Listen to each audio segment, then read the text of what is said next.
Hello, this is Earl Nightingale. It's a great pleasure for me to introduce you to an outstanding program by Dr. Denis Waitley, The Psychology of Winning. Denis Waitley is a behavioral psychologist who has spent more than 20 years researching winners in every walk of life, from business people to athletes, from astronauts to prime ministers. He's worked with our returning prisoners of war and with our Olympic competitors, and has synthesized the unique qualities that make a person a winner, no matter what difficulties are encountered in life. And he communicates these complex and profound truths in easy-to-understand terms that are both interesting and motivating.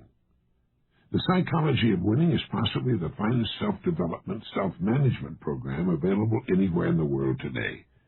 It's a personalized educational experience which will help you create within yourself all the attitudes and actions you'll need to find self-fulfillment in your own life. I urge you to familiarize yourself with the scope of this remarkable program. Listen all the way through. Thoroughly acquaint yourself with each of the various sessions. Listen again and again, taking notes to remind yourself of ways in which you can adapt the ideas to your own daily activities. As you listen to these cassettes, you'll hear ideas as old as time, as new as the 21st century. I know you'll be as excited as I was the first time I heard The Psychology of Winning. You have a great treat in store for you now, as you meet Dr. Denis Waitley.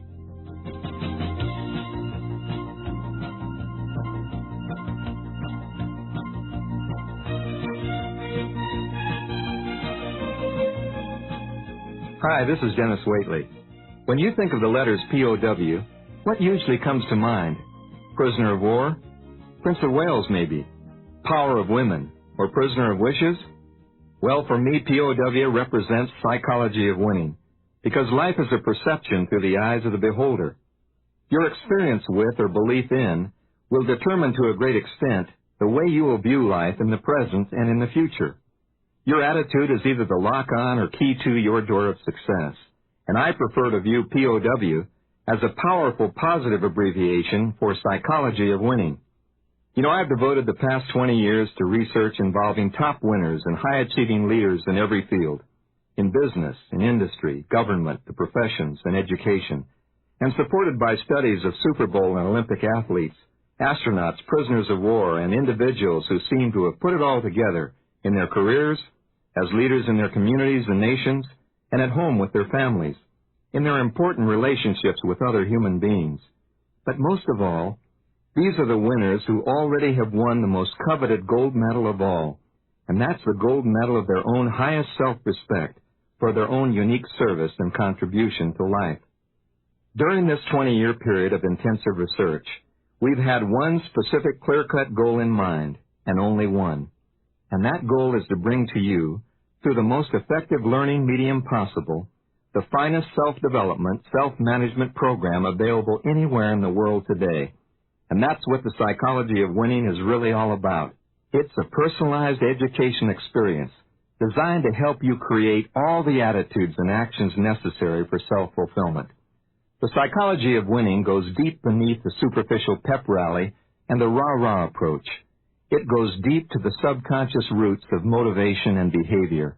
Instead of a one-shot quick-fix booster rocket, the Psychology of Winning will take you directly on what we feel will be a fascinating but no-nonsense accelerated journey into the inner space of your own mind, and give you an understanding of how to think like a total winner and why, but more importantly, how to behave and perform as a total winner in all of your daily orbits in the very real world in which you live.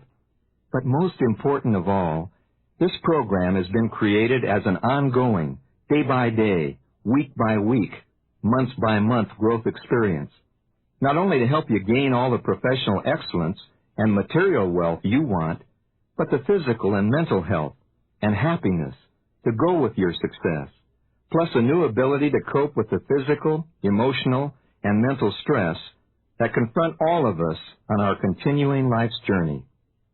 We've identified and isolated what we feel are the 10 most prominent qualities that total winners exhibit in common, that make them so uncommonly successful. I'm going to go through in depth each of these 10 powerful qualities of a total winner, and I'm going to build for you in a logical, easy-to-understand sequence, the psychological foundation for top achievement in your professional and your personal life. I'd like for you to think of me as your own personal coach, your own.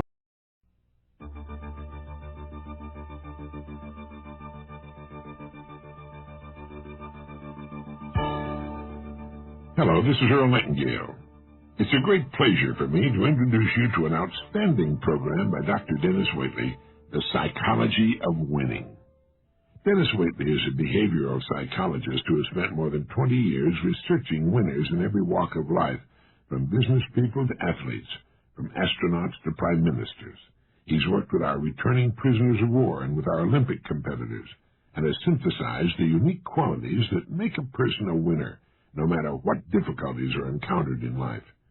And he communicates these complex and profound truths in easy-to-understand terms that are both interesting and motivating. The Psychology of Winning is possibly the finest self-development, self-management program available anywhere in the world today. It's a personalized educational experience which will help you create within yourself all the attitudes and actions you'll need to find self-fulfillment in your own life. I urge you to familiarize yourself with the scope of this remarkable program. Listen all the way through. Thoroughly acquaint yourself with each of the various sessions. Listen again and again, taking notes to remind yourself of ways in which you can adapt the ideas to your own daily activities. As you listen to these cassettes, you'll hear ideas as old as time, as new as the 21st century. I know you'll be as excited as I was the first time I heard The Psychology of Winning. You have a great treat in store for you now as you meet Dr. Denis Waitley.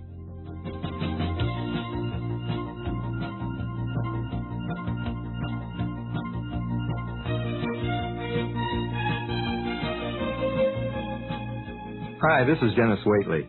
When you think of the letters POW, what usually comes to mind? Prisoner of war? Prince of Wales, maybe? Power of women? Or prisoner of wishes? Well, for me, POW represents psychology of winning, because life is a perception through the eyes of the beholder. Your experience with or belief in will determine to a great extent the way you will view life in the present and in the future. Your attitude is either the lock-on or key to your door of success, and I prefer to view POW as a powerful positive abbreviation for psychology of winning. You know, I've devoted the past 20 years to research involving top winners and high-achieving leaders in every field, in business, in industry, government, the professions, and education, and supported by studies of Super Bowl and Olympic athletes, astronauts, prisoners of war, and individuals who seem to have put it all together in their careers, as leaders in their communities and nations, and at home with their families, in their important relationships with other human beings. But most of all, these are the winners who already have won the most coveted gold medal of all, and that's the gold medal of their own highest self-respect for their own unique service and contribution to life. During this 20-year period of intensive research, we've had one specific clear-cut goal in mind, and only one.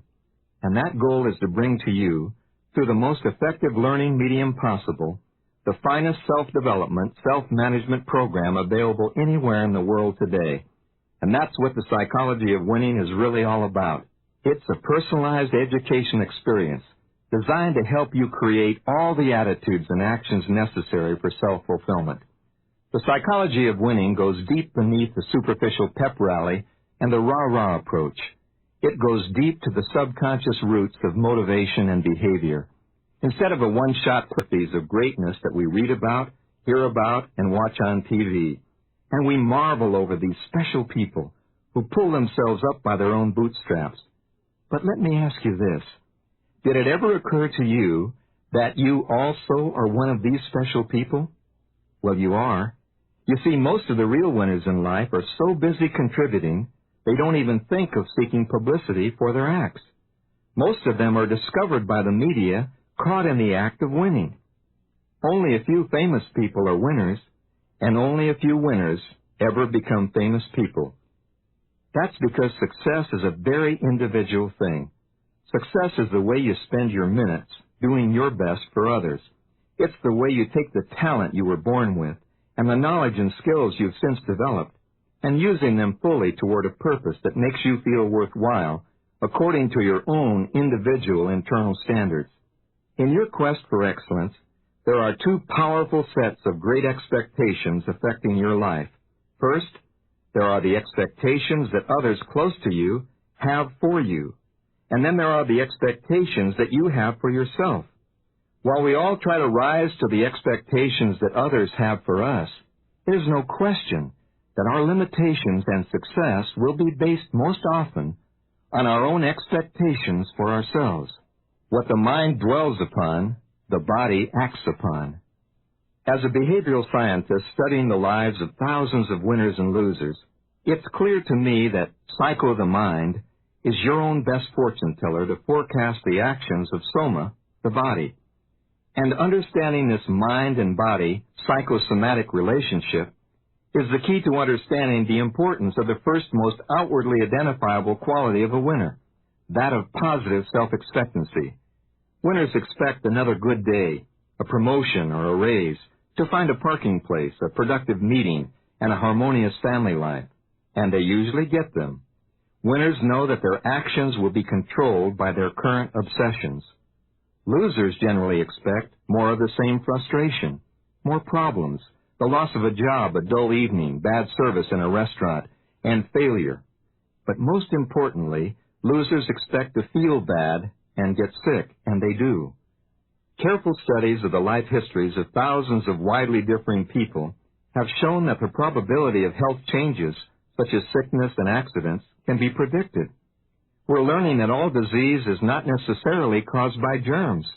All of us have germs, but only a few become ill as a result. Instead, the cause of disease is closely linked with the way individuals react to life. The link between stressful life changes, expectant anxiety, and health changes seems to be associated with the body's immune system, which makes antibodies to fight foreign material and germs.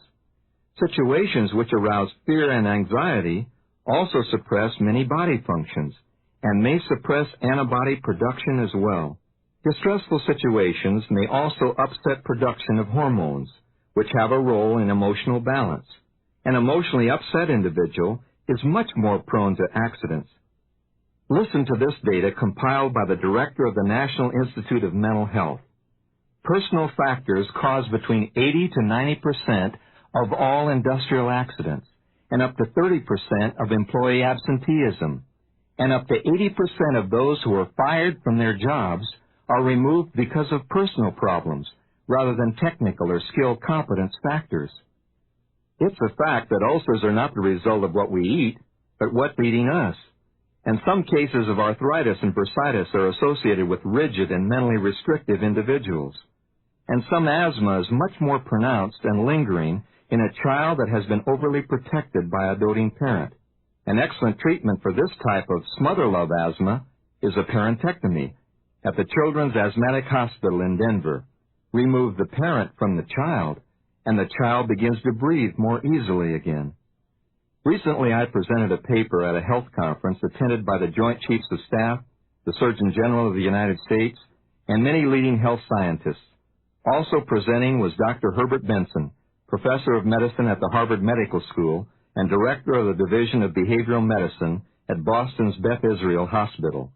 He's the author of the best-selling books, The Relaxation Response and The Mind-Body Effect, which document the emotional relationship to many diseases. In his work, Dr. Benson brilliantly explains the fact that even voodoo is belief, not witchcraft. The concept of voodoo death is the extreme example of the potential negative effects of the mind on the body. Voodoo is a set of religious practices said to have originated in Africa as a form of ancestor worship. Among Australian Aboriginal tribes, witch doctors still practice the custom of pointing the bone. Now, you may remember the nostalgic game of spin the bottle, where partygoers sit in a circle and whoever the bottle points to when it stops spinning gets a kiss. Well, when the witch doctor spins the chicken bone at a tribal meeting, whoever the bone points to gets a fear-induced heart attack and dies. The many instances of such death have been dependent both upon the victim's awareness of the spell cast and the victim's strong adherence to his society's belief system. In our own society, we have many negative equivalents to voodoo every day. Consider, for example, the death of Elvis Presley, the rock star legend. He died shortly before his 43rd birthday of the same apparent cause at the same age as did his mother. Although there has been much discussion as to the effect of the medications that were involved, one of the least mentioned aspects of Elvis Presley's death is that he may have been obsessed with it during the last year of his life and probably expected it to happen. I know a man who says, "I get my migraine every afternoon at 4. Here it comes. There it is." I know a woman who says, "We always get the flu at our house in July," and her family always does get the summer flu, as if the little virus bugs are just lurking outside her window for their annual July celebration. But what does all this have to do with positive self-expectancy and winning attitudes? Well, simply this. Mental obsessions do have physical manifestations. You do become that which you fear. You get what you suspect. You are that which you expect to be. This power of the self-fulfilling prophecy is one of the most amazing phenomena of human nature. What do you expect for yourself? You should expect the best. The winners in life, believing in the self-fulfilling prophecy, keep their momentum moving upward by expecting better jobs, more money, good health, better family relationships, financial security, warm friendships, and success. The equal but opposite force to voodoo is total, incurable optimism. All really successful individuals fervently desire and expect to win, no matter what curves life throws at them. Think about Helen Keller, who graduated magna cum laude and devoted her life to the service of others, although she had been deaf and blind since infancy. And Franklin Delano Roosevelt, he had polio, and the modern artist Matisse created some of his best work when he was nearly blind and aged and bedridden. A young woman named Patty Catalano overcame the self-destructive habits of overeating and chain smoking to become one of the top 10 marathon runners in the world. And I remember a little black girl who took her optimism from the back streets of Harlem to the center court at Wimbledon, Althea Gibson. In spite of their bloodlines and handicaps, they expected to do their best. They wanted to achieve and expected to excel. You know, I thrive on optimism.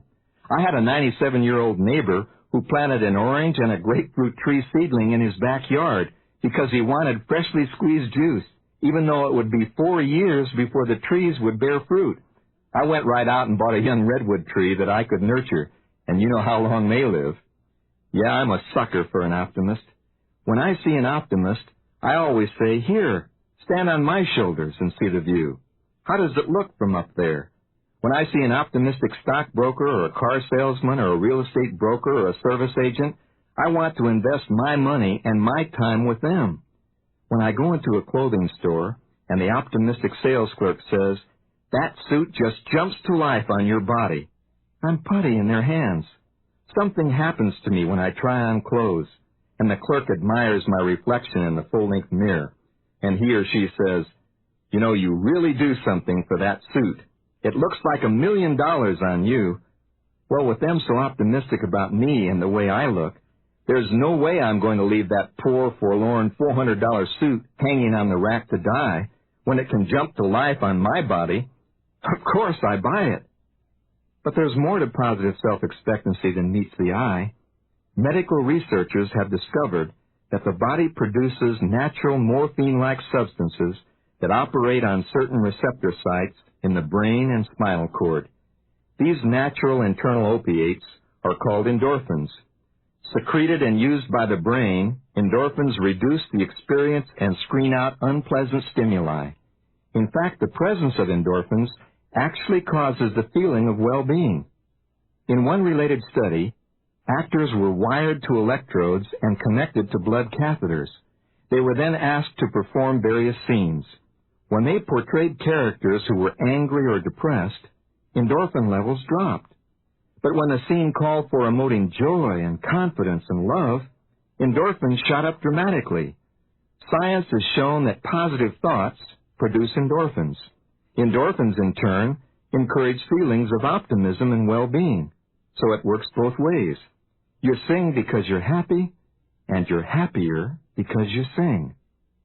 60 to 70% of the population who visit physicians are sick as a result of an emotional feeling or a stress because of the pressure they feel from life. That's why it's so critically important to remember that the key to winning positive self-expectancy is for you and me to understand that in the long run, every individual receives just about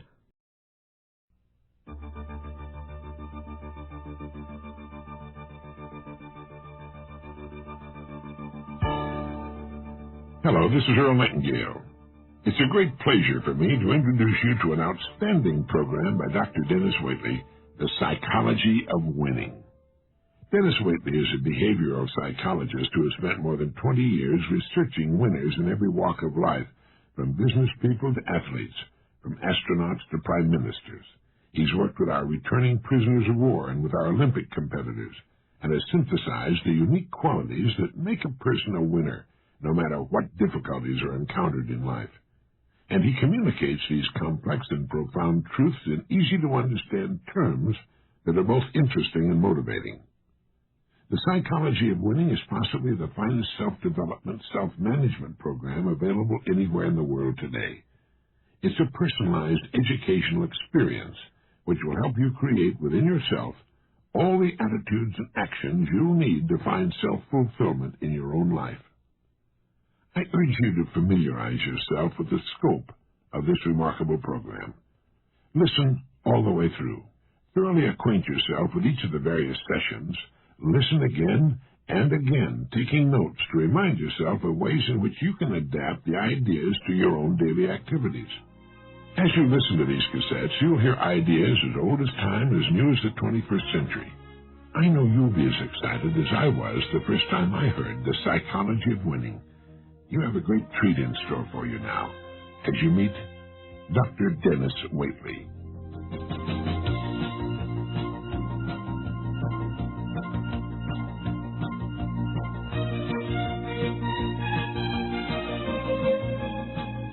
Hi, this is Denis Waitley. When you think of the letters POW, what usually comes to mind? Prisoner of war? Prince of Wales, maybe. Power of women? Or prisoner of wishes? Well, for me, POW represents psychology of winning, because life is a perception through the eyes of the beholder. Your experience with or belief in will determine to a great extent the way you will view life in the present and in the future. Your attitude is either the lock-on or key to your door of success, and I prefer to view POW as a powerful positive abbreviation for psychology of winning. You know, I've devoted the past 20 years to research involving top winners and high-achieving leaders in every field, in business, in industry, government. That's the subject of the next message.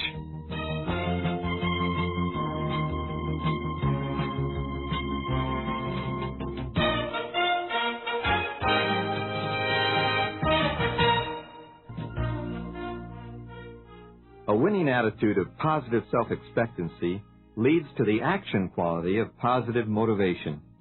This message is on the winning activity or developed habit of positive self-motivation.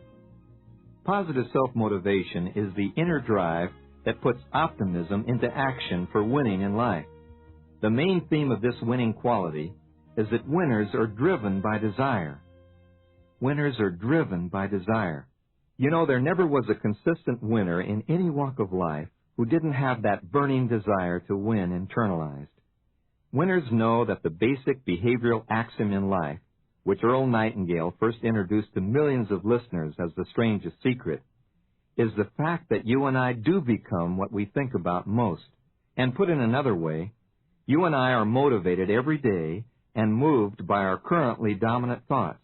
In other words, we move only in the direction of that which we dwell on. Everyone in life is self-motivated, a little bit or a lot, positively or negatively. Even a decision to do nothing is a decision based on motivation. Motivation is a much maligned and over-franchised and over-promoted and misunderstood term. The word motive is defined as that within the individual, rather than outside, which excites him or her to action. It's an idea or a need or an emotion or a state that prompts to action. Motivation is a force which moves us to action, and it springs from inside the individual. It's defined as a strong tendency toward or away from an object or situation, and it can be learned and developed. It doesn't have to be inborn.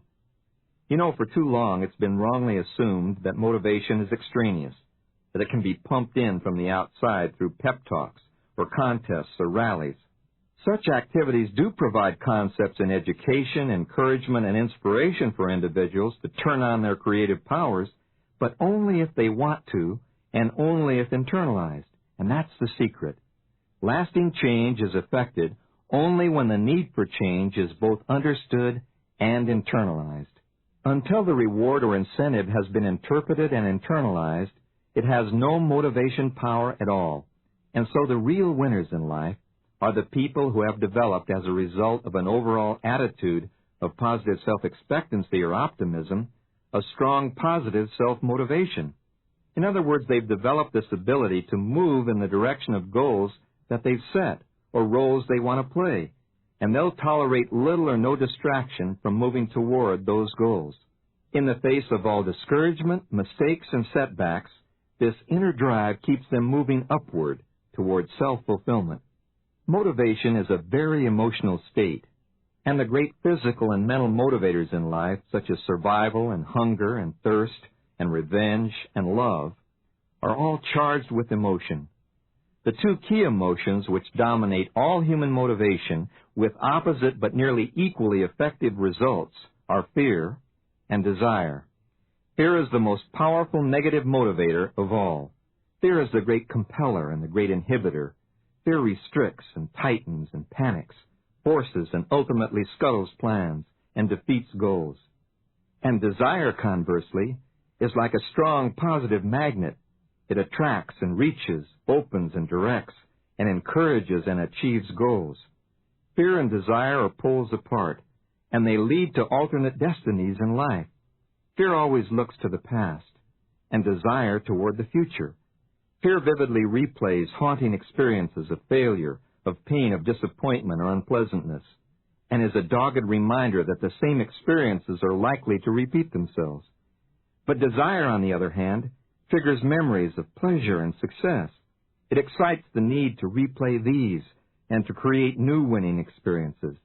The consuming prison words of the fearful person are likely to be, I have to, I can't, I see risk, and I wish. But desire says, I want to, I can, I see opportunity, and I will. Desire is that emotional state between where you are and where you want to be.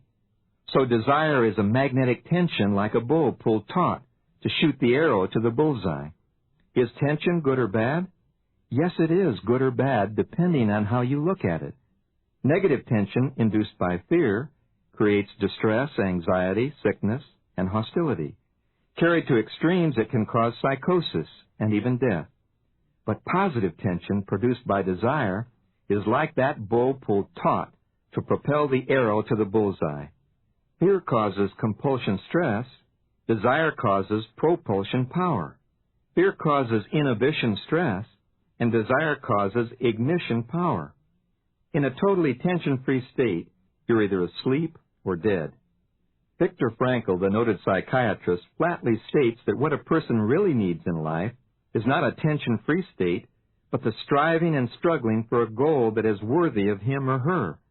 The winners in life respond positively to pressures in life, whether they're executives, educators, doctors, nurses, athletes, or homemakers. The winners have learned how to concentrate on the desired results rather than possible problems. And winners dwell on the rewards of success and not the penalties of failure. You know, there's an old story that you may remember that graphically demonstrates what I'm talking about. Let's see if you remember it. If I were to put a plank 2 feet wide and 20 feet long on the floor, I put a $10 bill on one end and offer it as a reward to a friend if he or she can walk the length of the plank 1 foot after the other without stepping off on the floor and pick up the $10 bill. No sweat. Easy function, sufficient reward, low risk. Simple to walk 1 foot after the other for 20 feet. But let's say I put one end of the plank on the roof of a 20-story building and the other end on the roof of an adjacent 20-story building. and I put a pebble on the $10 bill, just in case there's a slight breeze. And now we ask the friend to walk the plank, just as before, to pick up another easy $10 bill. Would they do it? Not on their life. Maybe for $1,000 they'd shinny across. Suddenly a new element has entered the performance. 20 stories of or else, or fear. As you begin to walk the plank, a relatively easy task, no longer is the reward of success the incentive. The penalty of failure looms as a neon sign beckoning, and your legs tighten up, and you step with excruciating care, unsteady, in need of a balancing pole. Fear of the penalty of failure takes hold and makes the most simple task of walking straight almost impossible to perform. And so it is with all of life's activities. Dwell on the reward, and you move confidently toward the reward. But dwell on the penalty, and you move hesitantly, but just as surely, toward the penalty. You know, there's a great classic true story involving baseball that's a perfect example. The World Series in the 1950s. New York Yankees, Milwaukee Braves. Warren Spahn, the great Milwaukee left-handed pitcher, on the mound. Elston Howard, the great Yankee catcher, at the plate. Score tied, 2 men on, 2 men out, 3-2, a critical part of the series, and a critical part of the game. The manager walks out of the dugout to give Warren Spahn, the great pitcher, some encouraging, motivating advice. "Don't give him a high outside pitch. He'll knock it out of the park," said the manager, and walked back to the dugout. Warren Spahn said to himself, "Why did he have to say it to me in that way? Let's see, don't give him a high outside pitch. The reverse of that is too late." Like a neon sign, high and outside came as the dominant message. Out of the park went the ball, a 3-run homer. Because of that one dominant thought, Milwaukee almost lost the World Series. But Eddie Matthews came in with a home run to save the game and the series for the Braves. Warren Spahn to this day says, why would anyone ever try to motivate anyone with the reverse of what they want? And so it is with all of life's confrontations. You tell your children, "Clean up your room, you little pigs." And what do you get? You're right, you get a pigsty. And the kids say, "Oink, oink." Remind them enough, and they know who they are. That's like motivating an office staff by saying, "Firings will continue until morale improves." You know, it just won't work. I know many coaches who unwittingly set up their players for losing performances every day. Here's an example in basketball. "Missing free throws is what loses big games, team," yells the coach. "You're all going to stay late during practice and shoot free throws until you stop missing them so often." Well, a winning coach would take advantage of the positive motivation opportunity by saying, "Teams with high free throw averages win ball games. I want you to put an extra 15 minutes a day making your free throws in practice, so that when we get them during next week's game, we'll make all we can, and we'll win the game." You see, this is the right way to motivate. Peer motivation should be reserved for physical danger imminent, or wartime situation, or last resort. Keep your head down or you'll get it shot off. Don't run in the street or you'll get hit. Don't touch the flame or you'll get burned. If there is danger to health and safety, use fear motivation. If you've tried every incentive and desire motivation possibility, and you still can't get positive movement forward, then use a modified fear motivation approach. For example, you've tried everything to get higher productivity out of an employee in a key position. The last resort is to call him or her in the office and say, "I'm giving you a 1-month opportunity to improve the quality and quantity of your production, which I fully expect you to do. You have the skills and the talent. Unless you meet the targets we've set, I'll help you make arrangements for seeking employment elsewhere." Remember, fear can stop bad behavior, but it's no good for trying to continue positive behavior. It's like putting a gun to someone's head and saying, "Relax, do your best, and nobody will get hurt." I remember an interesting day in Aspen, Colorado, when I was learning how to ski. I went up the wrong chairlift, and I ended up on a ski run with a black diamond symbol in front of it marked expert. Why not, I smiled, fantasizing that an older version of Billy Johnson was being reborn on the slopes. I should have looked more closely at the name of the ski run. It was appropriately called Adios, which in this case meant goodbye pronto. My original image of the desired result quickly turned into stark terror as I considered the penalty of failure, a compound fracture of the fibula, a possible broken neck, and a tree implant. Falling on a ski slope is inevitable. However, it is the dominant thought and the motivation at the time of the fall that means everything. Losers panic and fall toward the uphill ski, thereby risking a broken ankle and serious injury. But winners relax and fall down or roll down the hill and pick themselves up, brush themselves off, put on their skis, and do it all over again. But it's hard to do that when you're in a full body cast. I'm learning to read ski run signs much better. Winners know that all of their actions will be controlled by their currently dominant thoughts, and that you cannot dwell on the reverse of an idea. That's why you can't lose weight if you keep thinking about how fat you are. That's why you can't stop smoking if you see yourself as a smoker. And that's why you can't get rich if you're worried about your bills. Winners see risk as opportunity.